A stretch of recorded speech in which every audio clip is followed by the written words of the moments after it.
Step 3 is called cognitive reconstruction. So we've captured our thoughts, analyzed our thoughts, rationalized our thoughts, and now it's time to construct them into a tool that we can actually use. Now, sadly, many people, even therapists who ought to know better, stop after step 2. They erroneously think that rationalizing the thinking is the end all to this process, and so they send their clients out the door hoping they will use this newly formed rational thinking to make their worry go away. And sadly, it probably won't. And it isn't that I think anyone would do that intentionally. They just fall into the same trap that so many people do. And that trap is the logic trap. So many folks believe in the power of logic. Now, don't get me wrong, logic is very useful. In fact, in step 2, we use the heck out of logic. But when it comes to changing something in the brain, logic has actually very little power to change. It falls into the same category as willpower. Now, I tell most of my clients that willpower is a fairy tale, a unicorn. There is very little power in the will or the desire to do something. Can I prove this? Actually, yeah, quite easily. In this country, 68% of adults are overweight, half of them being obese. Now, how many of them do you think have the will or the desire to be at a healthy weight? I would argue all of them. And I could provide each and every one of them with the simple logic to being at a healthy weight. Eat less, exercise more, or preferably both, right? It's not rocket science, is it? And do you think it's that they don't want it bad enough? Well, tell that to my client who is obese, diabetic, has high blood pressure, feels exhausted, inflamed everywhere, every joint hurts, hasn't been in a swimsuit for years, and can't even travel by plane because she's just too large. With tears streaming down her cheeks as we talk about it. Tell her that she doesn't want it bad enough. She wants it so bad she'd give anything. And she too knows that all she logically has to do is eat less, exercise more, or both. What I'm saying is logic and desire must be a part of the equation, but the real power lies in how we get this information into the brain to make the changes at the neurobiological level. Now, let me interject here that I do want you eventually to take a look at the Neurobiology of Change presentation. It's at the very bottom of the drop-down menu under the Videos tab on my website. It will help by giving you a visual of many of the things that we're going to be talking about next. So what do we need to get beyond logic and desire? We need a powerful tool to literally ram this new thinking deep into the neurobiological networks, the synaptic networks in the brain. And for this to happen, we need to construct these new rational thoughts and put them in a format that we can do just that. So first we need to write them down, putting these new rational ideas into your own words, just as you would say them to yourself. And then you need to start repeating these rational responses over and over again. You need to read them, say them out loud, and my personal favorite, and the one I'm going to recommend, in fact, implore you to do, is put them on tape. Tape yourself saying them out loud and saying them with conviction so that you can listen to yourself say them over and over again.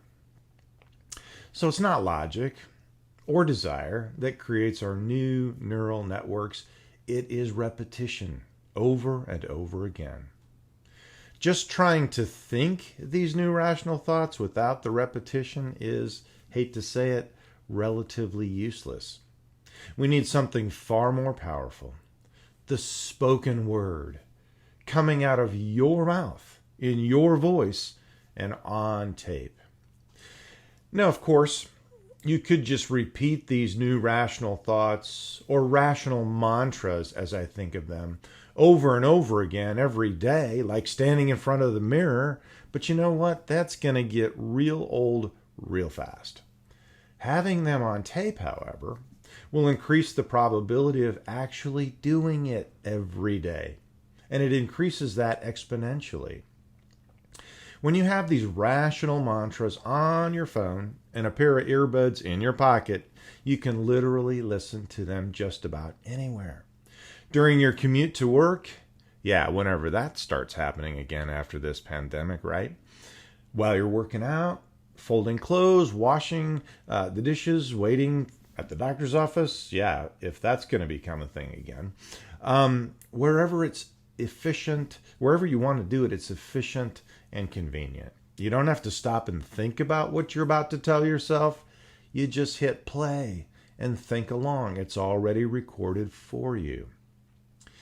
Now, saying these things out loud as a way of building a belief in something is nothing new. It's been around for thousands of years. In just about every organized religion in the world, there are mantras, creeds, litanies, incantations, and they're said out loud to reinforce that idea. This is simply a more high-tech way of doing just that. And it makes it so much more convenient and incognito. It would be kind of weird to walk around saying these things out loud in public, but on tape, that's a different story. But there's more to that story. By loading these new rationalized mantras or thoughts back into the brain via the temporal lobe in the cerebral cortex, we're utilizing a very powerful part of the brain. The temporal lobes house the auditory and the language processors. And when they're humming along, as in when we're listening to speech like you are right now, they're hogging 35% of the brain's processing power. And that's exactly what we want to do with these rational thoughts. Hog as much processing power as possible. That's how new ideas and new beliefs are built and loaded into the brain. We can't just stop thinking the irrational thoughts. Nope. But we can overpower them with the rational ones. And the more that we do this, the quicker we catch up to those irrational thoughts, the quicker we overpower them and send them packing.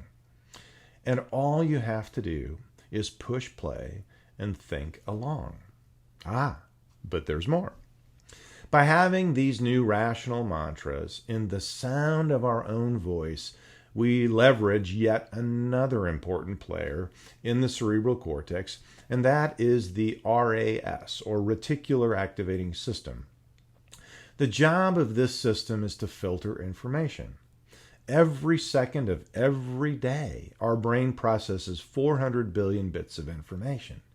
If we stored all of that information, the hard drive would be full in about 5 minutes. So we only store selected information that is important. So here's the coolest part of this trick. Everything that comes out of your own mouth is processed into your brain as important. Essentially, we're bypassing the filter and depositing these new rational mantras directly into the file in the brain marked important and true. Pretty nice, eh? This filter, the RAS, also acts as the security system in the brain. Our brains are actually locked down pretty tight. New information, like these new rational mantras, has to normally go through a very rigorous vetting process to be accepted into our brain. It's hard to change your mind. Everyone should know that, right? And that's actually a very good thing, because without this security system, we probably wouldn't even live out the week. If we could just make changes by flipping a switch and off we go, we'd flip the wrong switch eventually, and it would be lights out. But that's kind of a moot point. No, it's actually a very moot point, because we can't change that anyway. But we should be thankful for it, and even more thankful that there are ways to work around it. So, by having these mantras in the sound of your own voice and on tape, we bypass the filter, we bypass the security system, and that's pretty cool. And if you want proof of this, imagine that you're in a crowded airport with all of the jetway noises. Well, imagine that 2 weeks ago you were in a crowded airport. Today, it's probably more like a library. But anyway, as you're walking to the baggage claim, someone you know very well says something like, "Hey, Mom," or "Dad." They don't use your voice. You didn't expect them, they didn't use your name, just their voice. You didn't expect them to be there. They just decided to surprise you. Now, make no mistake, your head would spin around because you recognize that voice. Even though they didn't use your name, you've heard it so many times. Now, if that's true about a voice of someone else's that we've heard so many times, imagine how much more of an affinity we have for our own voice. And this has actually happened to me several times. Several years ago, quite a few years ago actually, I did some radio interviews. And they would pop up randomly. And at least on one or two occasions, it was when I was least expecting it, and I heard my own voice. I was deep in thought doing something else, but boom, it immediately got my attention. And if you want some proof that you can experience or maybe have, the same goes for the visual cortex.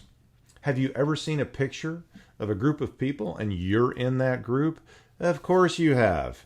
And guess where your eyes track first and most often? Yep, your image.